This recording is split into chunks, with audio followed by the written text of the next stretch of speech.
Welcome to the Explainer, everyone. Okay, today we are looking at something literally fascinating. We're diving into a chilling, centuries-old Himalayan prophecy, one that somehow bridges ancient mythology right to today's modern geological headlines.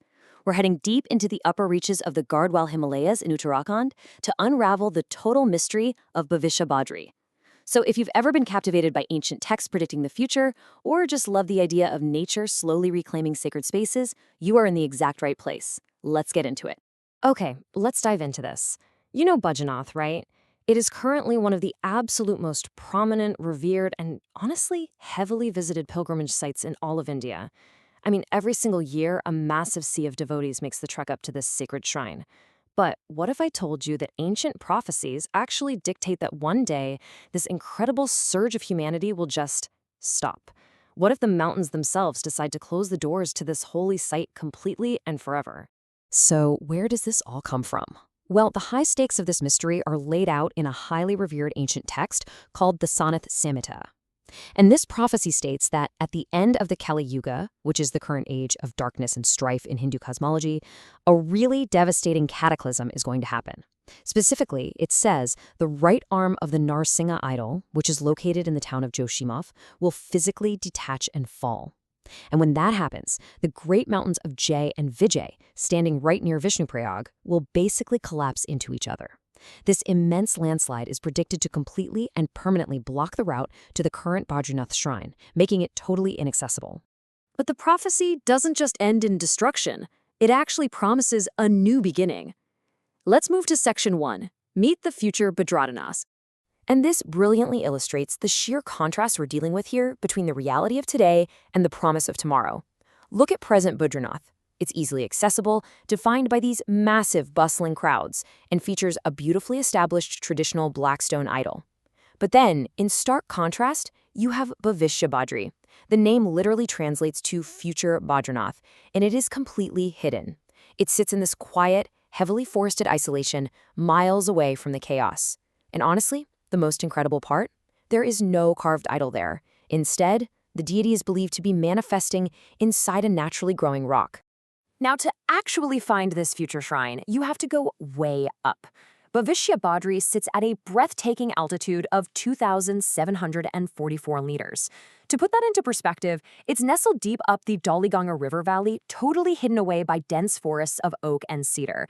It's literally a place where, as the locals like to say, even the wind blows like a chanted mantra. The local mythology surrounding this specific rock is just captivating. It's known as a swayambhu, or self-manifested stone. Devotees swear up and down that the shape of Lord Vishnu is actually becoming clearer and larger with each passing year. The local lore says that about 200 years ago, a legendary Badri cow began wandering to this exact rock every single day to spontaneously offer her milk.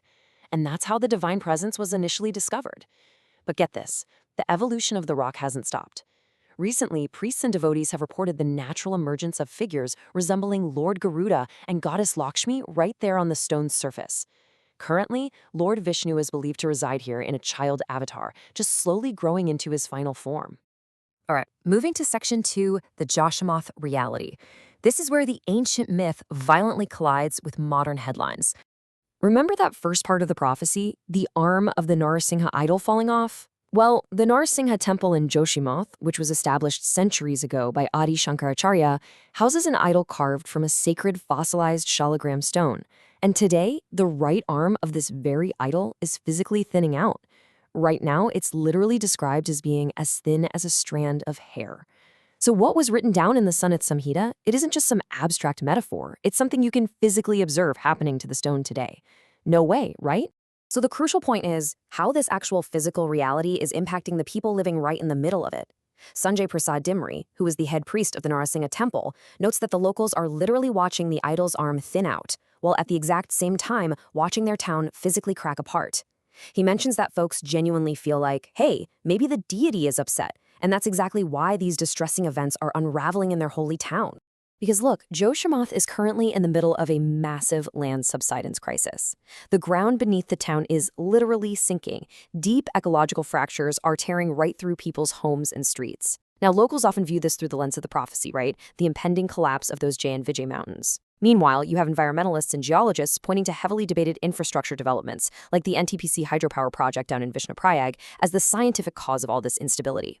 But you know what? Whether you look at it through the lens of ancient spiritual prophecy or modern geological science, the reality is exactly the same. The gateway to the current Badrinath is in severe jeopardy. To really understand the weight of all this, we need to zoom out a bit. Section 3, the Panch Badri Circuit. Let's move to and see how this builds across the entire Panch Badri circuit. See, this isn't just a random list of temples. It's a chronological evolution of a deity. First, you start at Adi Badri, the primordial shrine representing the past. Then you move to Vridha Badri, where the deity is in an aged form.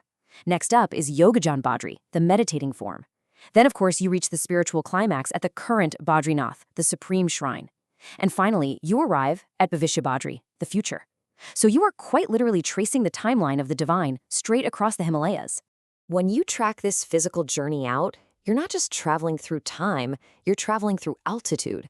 You start at a modest 1,000 meters down at Adi Badri with zero trekking required. By the time you hit Badrinath, you are at over 3,100 meters. But notice Bhavishya Badri down there at the bottom. Even though it's slightly lower in altitude than the current Badrinath, it demands a really significant physical trek just to reach it from its base town of Salthar.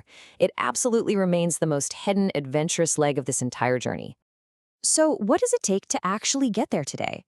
Let's check out Section 4, Journey to the Shrine. It's definitely a journey of layers. First up, you have to navigate the mountain roads just to reach the town of Joshimath. From there, you take a drive out to the tiny villages of Saldar or Sabine. And then, the road just ends. You are entirely on foot for a 6-kilometer trek. And hey, consider this a warning. The first 2 kilometers are deceptively steep. You'll be navigating through this thick, dense oak forest where the air gets thinner and the modern world basically completely drops away. But man, does the journey reward you. Along the way, you actually pass through Tapovan, which is famous for its 45 degrees Celsius sulfur-rich hot springs. According to the lore, these springs were created when Lord Lakshman pierced the earth with an arrow during his penance. Today, those waters act as a natural medicinal muscle relaxant for tired trekkers. And all around you, if the skies happen to be clear, you are gifted with absolutely stunning, panoramic views of the snow-capped Neelkanth Peak. It's just incredible. Now, what's really interesting about this slide is the practical reality of planning the trip. It all comes down to timing. The windows of March to May and September to November are definitely your best bets. If you try to go during the monsoon season, you are facing serious landslide risks, and honestly, that dense oak forest trail becomes absolutely swarming with leeches. Also, a super vital update for 2026 logistics, the region now strictly enforces biometric registration to cross the Joshimath barrier, so you definitely cannot just show up unannounced anymore. We are literally watching a rare moment where an ancient spiritual timeline intersects with modern geological fragility. Whether the route to the current shrine closes in our lifetime due to the shifting earth beneath Joshimath, or centuries from now exactly as the prophecy claims, the transition has already begun in the minds of the locals. The rock is growing, the idol's arm is thinning. So I want to leave you with this to think about. When the mountains finally do close and the old path is completely gone, where will your faith take you? Thank you so much for joining me on this explainer, and as always, keep questioning the world around you.